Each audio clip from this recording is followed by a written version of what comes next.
Look, I'm not trying to spook you. I just want to help, and I'm not going to bullshit you. See, this is the real world, and the real world ain't about heroes and miracles. This world's about one thing: survival. This world's about one thing: survival.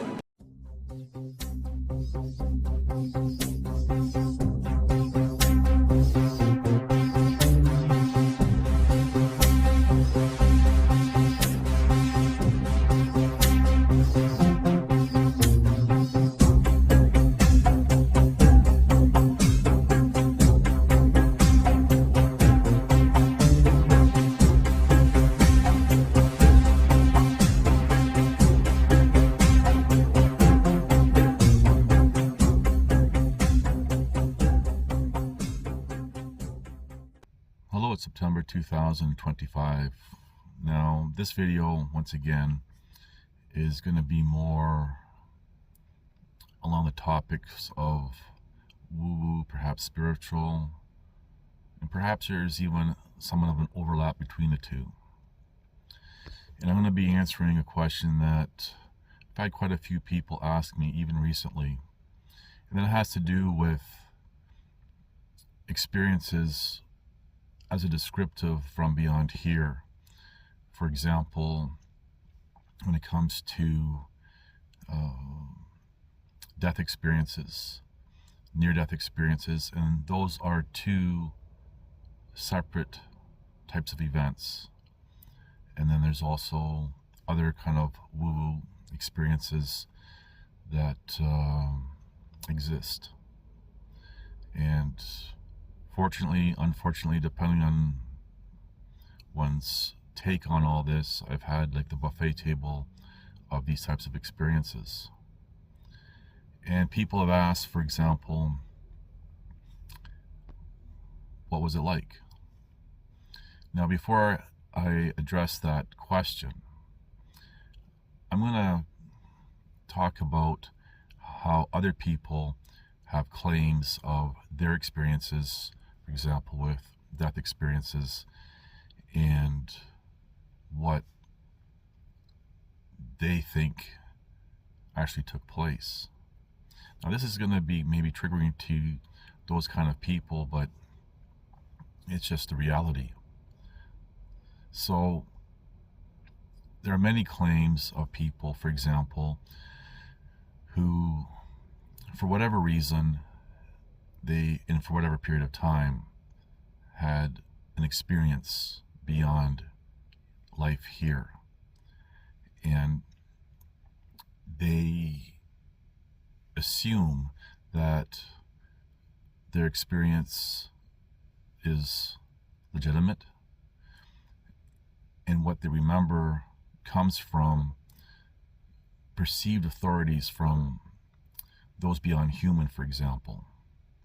We'll just say, maybe call them angelics or whatever else. Now, there are some people who do have legitimate, real experiences. And I've noticed when I've shared mine over the years briefly, or even in passing, for example, in comment sections in certain groups, they will say, yeah,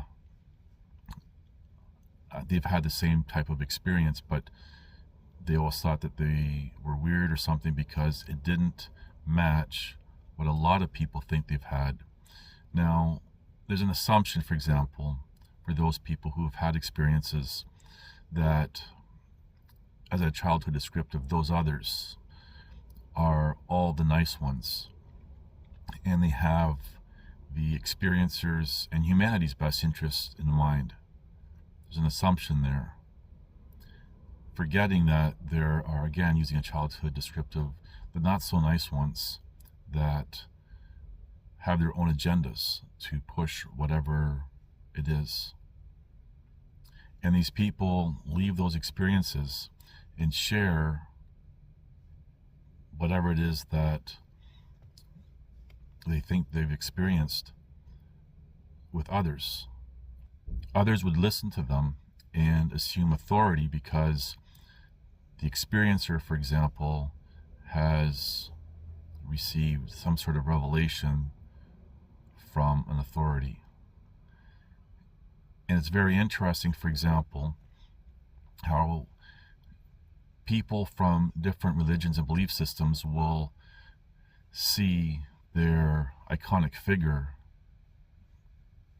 beyond life here and say how wonderful and everything else, and whatever it is that they think is, like, all warm and fuzzy and stuff, recalling what they need to recall, because perhaps the reality is far harder to accept. Now, I'm just generalizing here, and I'm somewhat word crafting my words to a certain point for various reasons, but so there's that assumption, and people go along with that, and there's a lot of people who just make stuff up, and people forget that there are those who can read others. That's all I'm going to say about that. So when it comes to experiences, there's a lot of claims, and a lot of people pretty much regurgitate the same types of claims that they hear others. Now, pretty much all of these claims are made at some point in life when people are much older. You've had exposure to religions and belief systems, and even though they may not adhere to any, for example, if they're atheist, they still have those seeds implanted, and they manifest, they grow into something, and that's being used to implant, for example, false memory. Now imagine the studies made famous by Julia Shaw, how she shows how easy it is to implant false memories in a very short period of time. And that's, for example, as a descriptive human to human.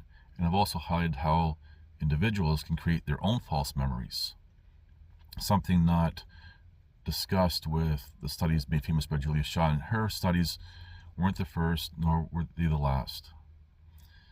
Now imagine a species beyond human, beyond life here, that are far greater, for example, in intelligence and knowledge, perhaps even technology of some sort, what they can do and how they can implant false memories, leaving the experiencer as a descriptive in peace.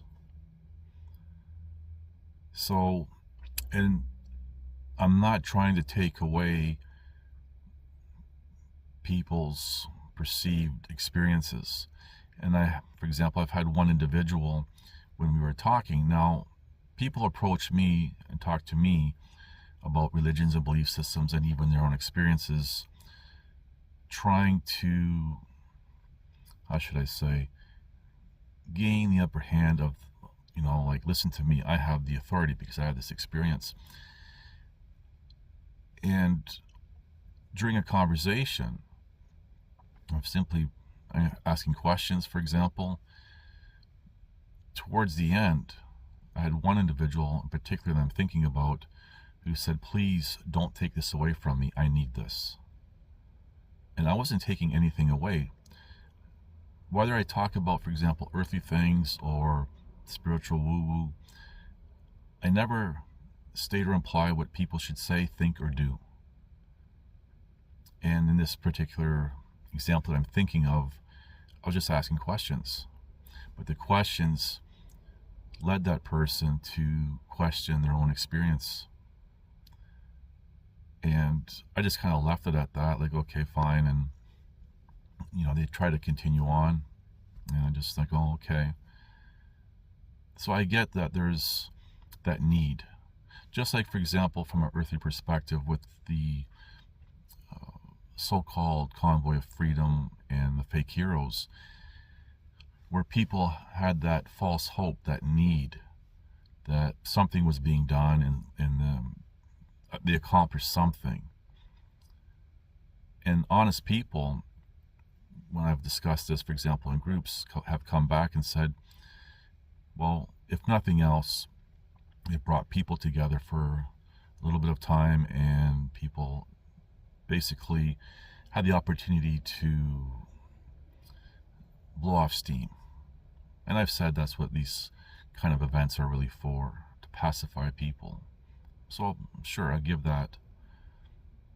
So my intention even with that is not to take away even false hope from people, but just to highlight that people should give things more thought. But anyway, I digress with that. So going back to these experiences, whether they be, again, death, near death, and other types of woo events, a lot of people make claims, and there are a lot of liars, and there's some people who've actually experienced something and have recollection, and they have, how should I say, told me that, yeah, I get it, like they agree that they've had the same type of experience, but they can never relate to anyone else.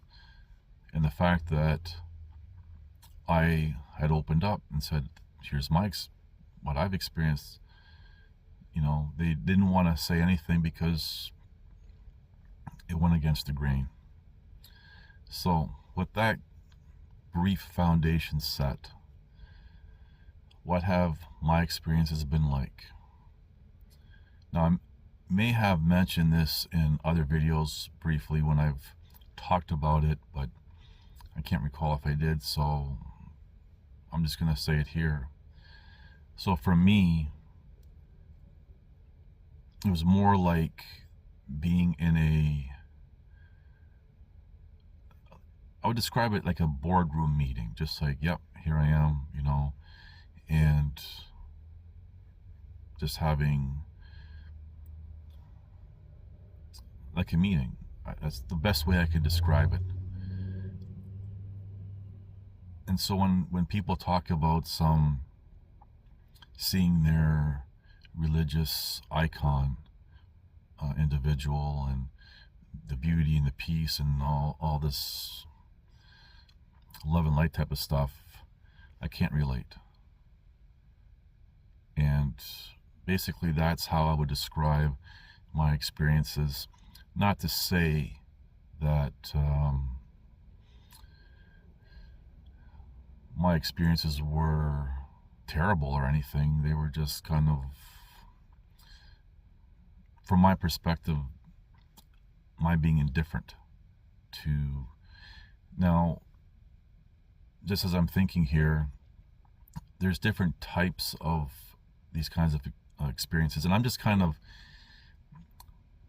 grouping them all together in this reply, this answer. Now, depending on the experience that I've had, yes, there has been, how should I say, the environment that I would be in is different, and it would have a different context or whatever's going on. And for example, sometimes with the Most High, there was a kind of a peace there, not a kind of, but there was a peace there, but it wasn't like a lot of people describe, like just beyond words type of thing, right? So just generalizing the experiences, yep, here I am, and carry on. And that's really it. There's nothing I can really, I suppose I can fluff it all up and make it sound more exciting and everything else, but from my perspective, it is what it is, or was, or whatever. And hopefully this answers the question, and maybe for some who've been asking this, they were looking for something more. I don't know more I can say. And that's about it. Thank you for watching. Please like, subscribe, comment, and share. After 9 years, you know what I realized?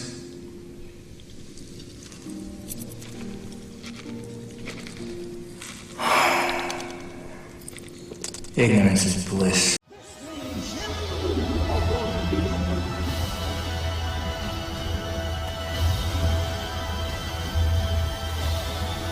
Listen to this and write it down if you can't remember it. You're never going to outgrow warfare. You simply must learn to fight. I hear people saying to me, oh, when is it going to get easier? When you die.